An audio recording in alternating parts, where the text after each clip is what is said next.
नमस्कार, मी तुषार देशमुख या online digital प्लॅटफॉर्मवरती तुम्हा सर्वांचं मनस्वी स्वागत.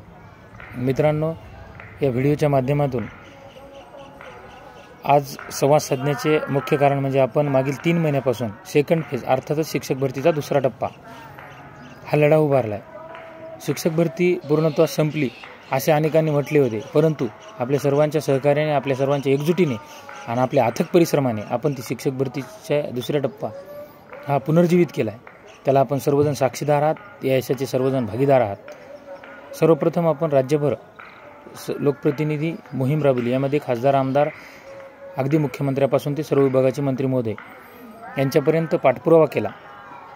तो पाठपुरावा झाल्यानंतर आपण वेगवेगळ्या माध्यमातून मेल्स मोहीम, ट्विटर मोहीम ह्याही माध्यमातून आपण अनेक वेळा ऑनलाईनरित्याही पाठपुरावा केला. हा विषय एकंदरीत 2.5 ते 3 महिने आपण सारखा ज्वलंत ठेवला.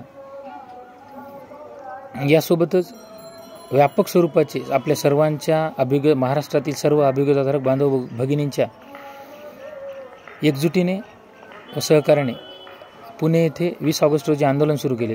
यामध्ये आपण 9 दिवस धरणे आंदोलन आणि 4 ते 5 दिवस अन्नत्याग आंदोलनास प्रारंभ केला. यावेळी आपण राज्यभर आंदोलन करत असताना आंदोलनाच्या पूर्वी जिल्हा परिषद निवेदन मोहीम राज्यभर राबवली व सोबतच आंदोलनादरम्यान आपले जे अभियोग्यताधारक बांधव राज्यात विविध जिल्ह्यात स्थानिक ठिकाणी होते, ज्यांना येऊ शकले नाही आपल्या आंदोलनस्थळी, त्यांनी आंदोलनास पाठिंबा, आंदोलनाची दखल घ्यावी ह्यासाठी अगदी मुख्यमंत्र्यांच्या ताफा अडवणे यापासून ते विविध लोकप्रतिनिधी, सत्ताधारी पक्षातील मंत्री महोदय, सत्ताधारी पक्षातील मुख्य पदाधिकारी यांच्यापर्यंत निवेदने पोहोचवली. संबंधित मागण्यांची दखल घ्यावी, संबंधित पुणे येथे चालू असलेल्या अन्नत्याग आंदोलनकर्त्यांची व धरणे आंदोलनकर्त्यांची दखल घ्यावी.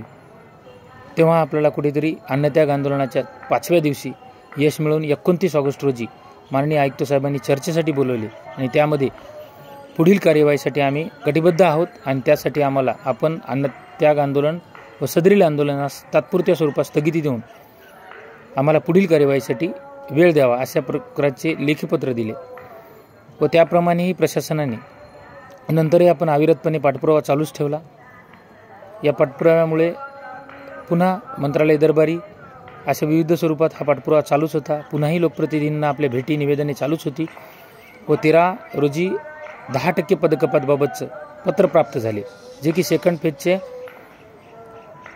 एकंदरीत सेकंड फेजमधली प्रथम प्रक्रिया 10% पदकपात याबाबत पत्र प्राप्त झाले व पुन्हा आपल्या सर्वांच्या लढ्याला, प्रामाणिक कष्टाला यश आले आणि आशा पल्लवित झाली आणि खात्री पटली.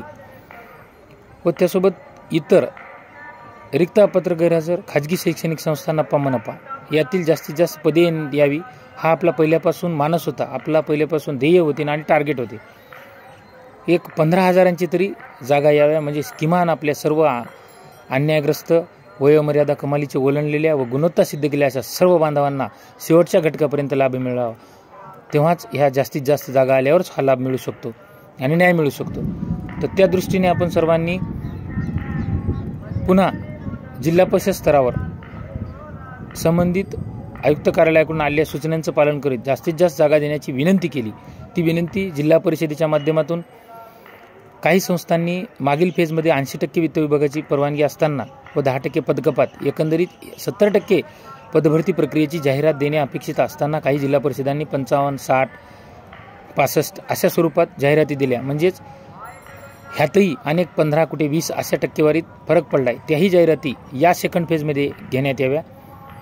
सोबतच या कालावधीतील सेवानिवृत्त रिक्त पदे, रोस्टर अनकम्प्लीट ही सर्व पदे व खाजगी शैक्षणिक संस्था ज्या की त्यांना मागील काळामध्ये तांत्रिक अडचणी होत्या, टॅबची माहिती प्रत्येकाजवळ नव्हती, म्हणून आपण एक मोहीम राबवली आहे की महाराष्ट्रातील बहुसंख्य म्हणजे 65 ते 65% हे संस्था पवित्र पोर्टलला जाहिराती रिक्त पदांच्या दिल्या नव्हत्या, तर त्यांना आपण स्वतःहून अभियोग्यताधारक म्हणून विनंती वजा अशा निवेदनाद्वारे मागणी करतो आणि प्रत्येक संस्थेवर महाराष्ट्रातील आपला अभियोग्यताधारक निवेदनाच्या माध्यमातून जातोय आणि त्यांचे संपर्क करतोय.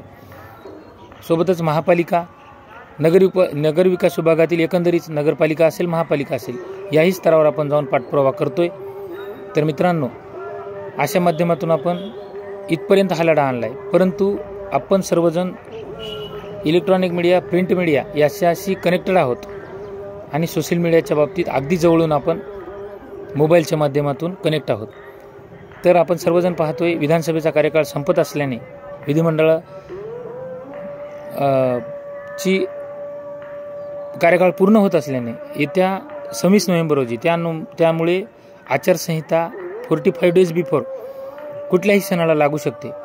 त्यामुळे ह्या जाहिराती आचारसंहिता पूर्व कालावधीत येणे महत्त्वपूर्ण आहे.